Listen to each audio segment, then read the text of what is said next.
Coucou les gars, j'espère que vous allez bien. En fait, je suis hyper stressée. C'est la première vidéo YouTube de ma chaîne. Et ça fait longtemps que je changeais à ouvrir une chaîne YouTube. Mais bon, je n'osais pas regarder les autres et tout, etc. Blablabla. Mais là, je suis hyper excitée. Ça me donne même envie de crier. Crier. Tout d'abord, commençons bien. Je vous souhaite une bonne année 2026. Remplie de réussite, de bonheur, de douceur, de santé. Parce que sans la santé, on ne fait rien. Et je vous souhaite d'atteindre tous les objectifs que vous êtes fixés pour cette année 2026. Et avant de commencer à rentrer dans la thématique, parce que je pense que vous vous doutez, on va parler d'objectifs de cette année, je vais vous laisser avec mon intro.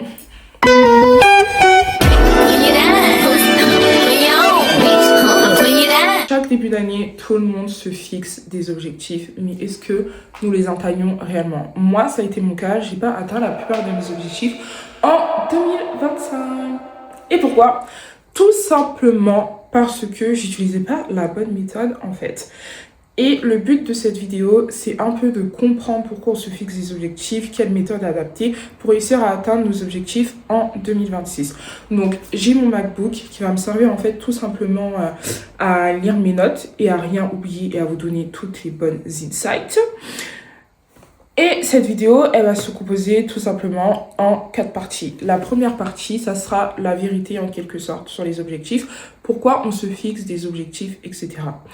La deuxième partie, ça sera comment bien choisir ses objectifs.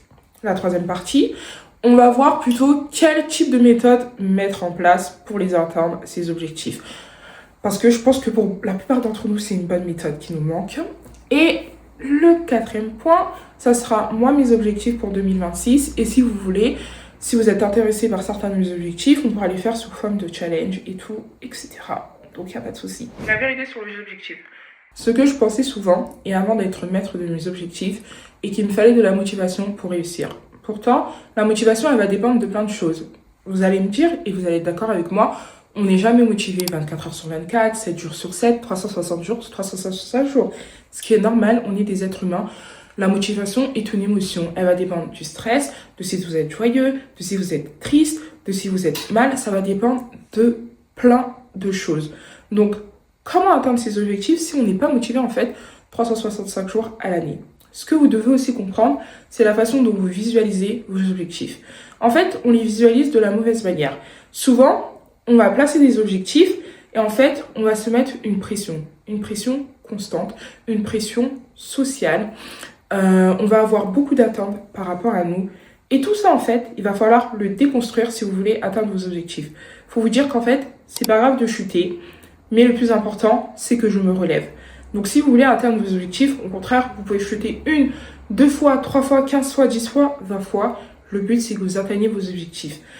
Pour ça, on nous a trop souvent appris, en fait, à fixer des objectifs irréalistes qui ne sont pas atteignables pour nous, sans nous expliquer qu'il faut des objectifs qui, sur la durée, soient réalisables, que même si on a des baisses de motivation, on peut se relever et on va toujours être motivé et faire une introspection sur soi-même, de savoir qu'est-ce que je veux atteindre et qu'est-ce qui est bon sur moi et ne pas nous comparer aux autres. Vous allez me dire, Titi, comment je fais pour choisir les bons objectifs? C'est ça. Pour choisir les bons objectifs, tout d'abord, il faut faire un état de lieu. Un état de lieu inclut de comprendre en fait ce qui est bon pour nous et ce qui n'est pas bon pour nous. Moi, en fait, j'avais trop tendance, par exemple, à consommer des choses pour mon état d'esprit qui n'étaient pas bon. C'est-à-dire, je suivais beaucoup d'influenceuses, en fait, qui ne me ressemblaient pas, qui avaient des vies diamétralement opposées à la mienne. Mais en fait, je ne me suis pas présentée. Attendez, je me présente et on continue la vidéo. Ah, attendez, je dois me présenter. Laissez-moi poser ça. Moi, c'est Mamie Gigi ou Gigi. J'ai 26 ans, j'habite en Allemagne. Comme vous pouvez le voir juste derrière, j'aime les vinyles, j'aime lire et puis j'aime les films. C'est tout ce que vous devez savoir sur moi et je pense que vous me connaissez suffisamment. On retourne à la vidéo. Me voici de retour, reprenant la vidéo. choisir un bon objectif. Comment on choisit un bon objectif? Tout d'abord, il faut faire un état de lieu, c'est-à-dire là où vous en êtes dans votre esprit, dans votre vie, etc. C'est hyper important parce que sans ça, si c'est un peu le bazar, excusez-moi du terme, dans votre vie, vous n'allez pas pouvoir avancer et atteindre vos objectifs. Donc c'est hyper important de faire un état des lieux. Moi, je m'explique, je me suis rendu compte qu'en début d'année, je suivais trop de personnes qui avaient un train de vie diamétralement opposé au mien. C'est-à-dire que moi, je suis hyper carriériste, c'est focus carrière, métier, etc., taf. Et en fait, je suivais plein d'influenceuses qui ont des vies de famille, qui sont femmes au foyer, etc., et qui n'ont pas en fait du tout les mêmes objectifs que moi j'ai dans ma vie corporate. Et en fait, ça crée une dissonance cognitive en moi, parce que moi j'avais des croyances, moi je sais ce que je voulais atteindre, mais en fait, dans mes actions, je consommais du contenu qui n'était pas fait pour moi. Et ça, c'est hyper important parce que même si vous ne le voyez pas au premier abord, tout ce que vous allez consommer pour votre esprit va influer votre inconscient et va influer dans votre vie. C'est comme la nourriture, ce que vous mangez. Moi, je sais pas si vous voyez, je suis devenue hyper patapouf, genre hyper patapouf. Et en fait, je me suis rendu compte, c'est que j'ai changé mes habitudes de consommation en déménageant, j'ai arrêté le sport, etc. Et en fait, tous ces facteurs-là, il va falloir que vous fassiez un état des lieux de toutes vos mauvaises habitudes. Si vous restez trop de temps sur le téléphone, si vous ne laissez pas assez de livres, etc. Si vous avez arrêté une activité physique, toutes ces mauvaises habitudes, il faut que vous les listez, il faut que vous compreniez pour pouvoir créer une liste qui va venir mettre en fait des priorités dans vos vies. Et comment vous allez constituer cette liste? Parce que c'est pas en prenant toutes vos mauvaises habitudes, si vous en avez 30, je sais pas, 40 ou 50, vous n'allez pas chercher à gommer ces 40 habitudes. Comme je vous ai dit, il faut que vous soyez en phase avec vos objectifs et il faut que vous puissiez les prendre avec douceur. En fait, il faut que ça soit un plaisir pour vous de pouvoir atteindre ces objectifs. Il ne faut pas que ça soit une épée Damoclès au-dessus de votre tête. Je crois que c'est comme ça l'expression qu'on dit. Pardonnez-moi les expressions françaises, mais il ne faut pas que ça soit une épée Damoclès au-dessus de votre tête. En fait, il faut que vous preniez du plaisir tout simplement à faire ces objectifs. Donc pour ça, pour constituer et choisir vos objectifs, vous allez prendre un objectif pour le corps, un objectif financier, un objectif pour le mental, un objectif personnel, un objectif pour se cultiver et un objectif découverte. Donc en fait, ça va être 6 objectifs. Et c'est déjà très bien. 6, peut-être c'est trop, vous pouvez réduire à 5, 4. En fait, vous piochez. Mais il va falloir vraiment avoir une liste où vous allez mettre en priorité ce que vous voulez vraiment atteindre et ce qui va vous faire plaisir à atteindre. Et tout ça, en fait, ça a mené à une méthode, en fait, qui va changer. Et justement, vous allez prendre du plaisir, en fait, à atteindre vos objectifs. Et ça nous emmène sur la troisième partie, la méthode qui change tout. C'est-à-dire, en fait, comment moi, maintenant, je visualise mes objectifs et comment je fais pour les atteindre. Donc, je me suis constitué ma petite liste d'objectifs. Mais comme je vous ai dit, on n'est pas motivé 24 heures sur 24 ou 365 jours sur l'année.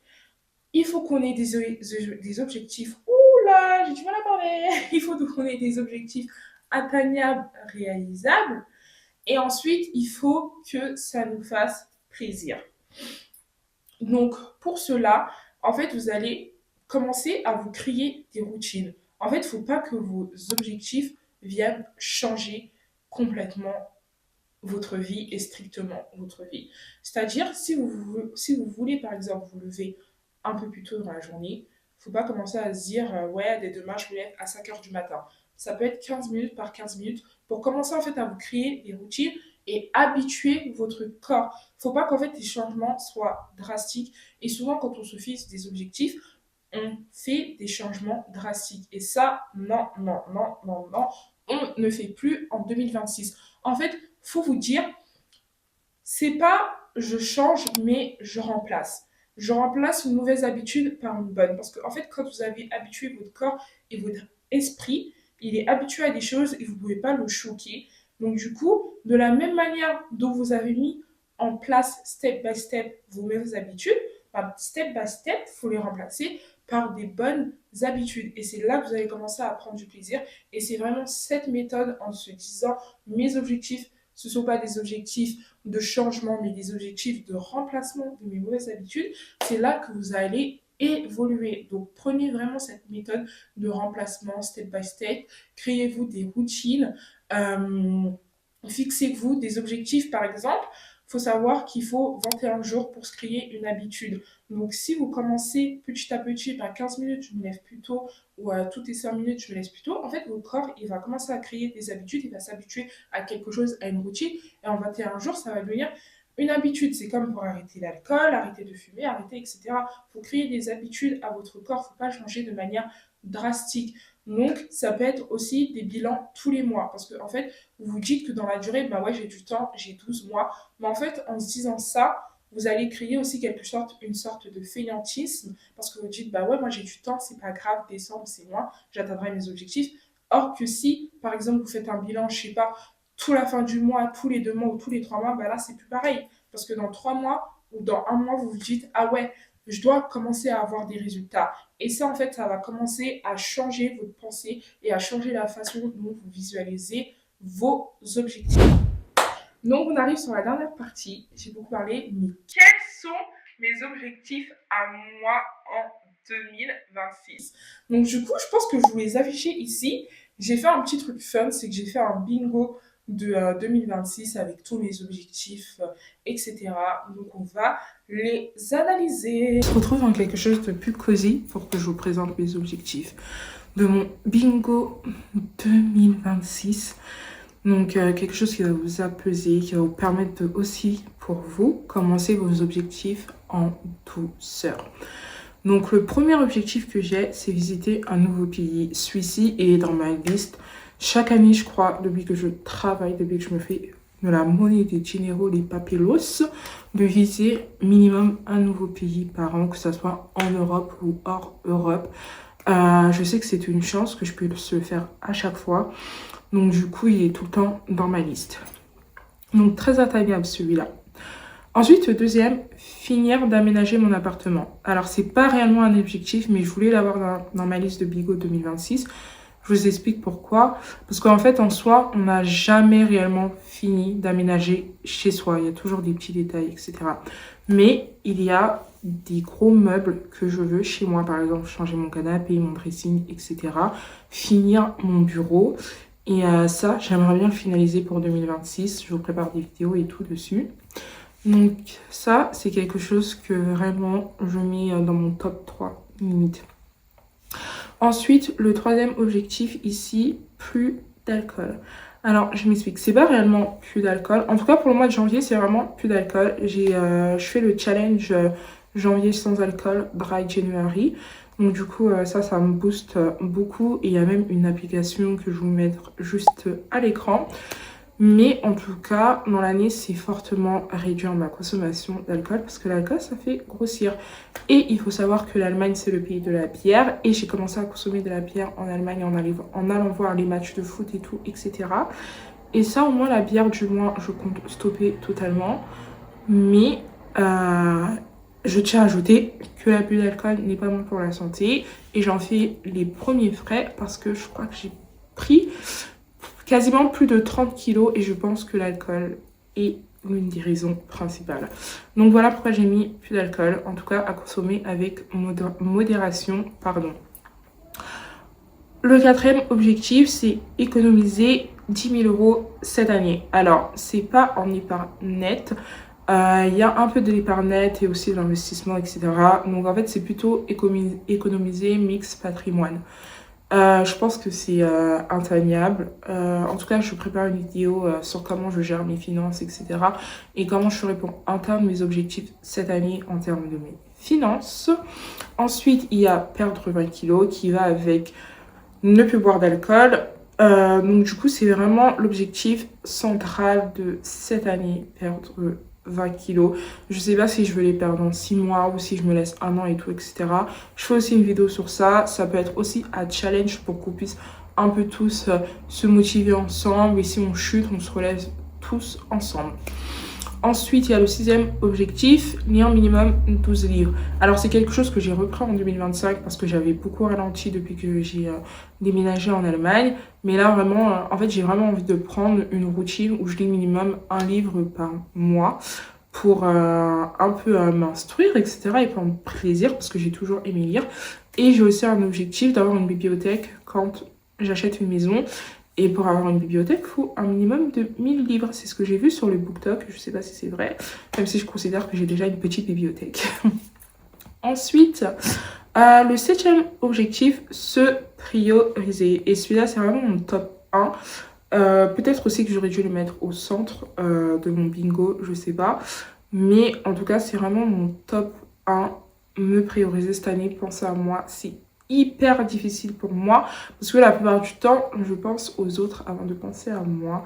Et en fait, cette année, j'ai envie un peu de faire plus de choses pour moi, pour ma personne, etc. Donc, on verra. Je sais pas encore qu'est-ce que j'ai envie de mettre en place pour atteindre cet objectif. Si vous avez des idées, n'hésitez pas à le dire en commentaire, etc. Mais c'est hyper important pour le mental, pour soi-même, etc. Ensuite, mieux consommer. Que ça soit ce que je consomme et qui rentre dans ma bouche, ou que ça soit de manière mentale, comme je vous ai dit au début de la vidéo. J'ai unfollow pas mal d'influenceuses que j'avais en 2025, parce qu'en fait, leur contenu ne représentait pas mon état d'esprit. Et peut-être inclure des choses qui vont un peu plus m'édifier et me booster moi dans ma carrière, etc. Ou avoir des gens un peu plus corporate qui me ressemblent. Voilà, comme ça va aussi me motiver. Ensuite, le dernier objectif, le 9e, ouvrir ma chaîne YouTube. C'est un objectif que je trimballe avec moi depuis des années. En fait, je me sentais pas prête mentalement. Et là, aujourd'hui, je l'ai fait. On peut applaudir. Mais du coup, voilà, ouvrir ma chaîne YouTube. D'ailleurs, je mettrai même une petite croix quand j'imprimerai mon bingo de 2026.